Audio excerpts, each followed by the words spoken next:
సృష్టి ఎట్లా వచ్చింది అనేటువంటి విషయానికి మనకి ఇప్పుడు మన ఋషులు దర్శించిన విషయం ఏం చెప్తున్నారు అంటే, సృష్టి అనేది ఒక నిరాకారంగా ఉండింది. అంటే ఏంటి, ఫస్ట్‌లో ఏ చలనము, ఏ ఆకారము ఏమీ లేదు. అలాంటి నిరాకారమైనటువంటి ఒక చలనంలో నుంచి ఫస్ట్ ఒక శబ్దం వ్యక్తమైంది. శబ్దం అన్నా, చలనం అన్నా వ్యక్తమైంది అన్నారు. దాన్నే ఏమని చెప్పారు అంటే, శబ్దం అంటే ఏమనుకుంటాము, ఆకాశంలో నుంచి శబ్దం వచ్చింది కాబట్టి అంటే ప్రణవనాదం ఓంకారంలాగా అంటారు. దానికంటే ఇంకా ముఖ్యంగా చెప్పుకోవాల్సింది ఏంటంటే, ఇప్పుడు ఓంకారానికి శబ్దానికి ప్రాణం ఏముంది, కాకపోతే ఏంటంటే ఫస్ట్ వ్యక్తమైంది లైఫ్, అంటే ప్రాణం వ్యక్తమైంది. ఈ ప్రాణం వ్యక్తమైంది అనేటువంటి విషయాన్ని ఎవరికి తెలుసు, ఇంటలెక్ట్కి తెలుసు. అంటే ఇంటలెక్ట్ అంటే ఏంటి, ఫస్ట్ మన సృష్టిలో ఆరోహణలో ఏంటది, ఫస్ట్ది వచ్చేమో ప్రాణం, ప్రాణం తర్వాత ఇంటలెక్ట్ బుద్ధి, తర్వాత మనస్సు, తర్వాత ఇవన్నీ ఉన్నాయి అని దేని ద్వారా మనం చూస్తాము, మన దగ్గర ఉన్నటువంటి సెన్స్ ఆర్గన్స్ అంటే ఏంటి, జ్ఞానేంద్రియాలు ఏంటి, ముక్కు, నోరు, కళ్ళు, చెవులు, స్పర్శ, ఇవన్నీ జ్ఞానేంద్రియాలు. దాని తర్వాత మన శరీరం, ఆ తర్వాత శరీరం తగిలించుకున్నటువంటి మనుషులు, వస్తువులు, అంతే కదా.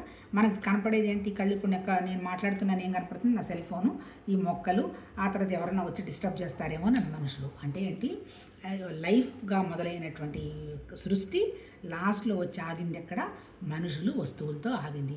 దాన్నేమో పైనుంచి వచ్చేదాన్ని అసెండింగ్ అంటారు, కిందకు వచ్చి పడ్డదాన్ని డిసెండింగ్ అంటారు. ఇప్పుడు మనం ఏం చేయాలి, మన ప్రయాణం ఎలా మొదలవ్వాలి. ఇప్పుడు మన స్థితి ఏంటి, ఒక మనిషి లేనిది మనం బతకలేము. మనుషులు, అమ్మో నా పిల్లలు, లేకపోతే అమ్మో నా మనవడు మనవరాలు, తర్వాత ఏంటి, అమ్మో ఈ వస్తువు ఉంటే తప్ప నేను ఉండలేనండి, ఫ్యాన్ లేదే నాకు లాభం లేదండి, టీ తాగందే కాఫీ తాగందే నేను ఉండలేనండి. అంటే ఏంటి, మన జన్మ ఎలా ఉంది ఇప్పుడు, వస్తువులు, మనుషులు, మన ఇంద్రియాలు, తర్వాత ఏంది మన మనస్సు, మన సంకల్పం, మన వికల్పం, దీని చుట్టూ తిరుగుతున్నాం. అంటే ఇప్పుడు పైనుంచి కిందకి కిందకు వచ్చి పడ్డాము, కింద వస్తువులు, మనుషులతోటి మన వ్యవహారం ఉంది. ఇప్పుడు మనం ఆధ్యాత్మిక సాధన అంటే ఏంటి, మనం డిసెండింగ్ నుంచి మళ్ళీ మొదలుపెట్టి అసెండింగ్కి వెళ్ళాలి.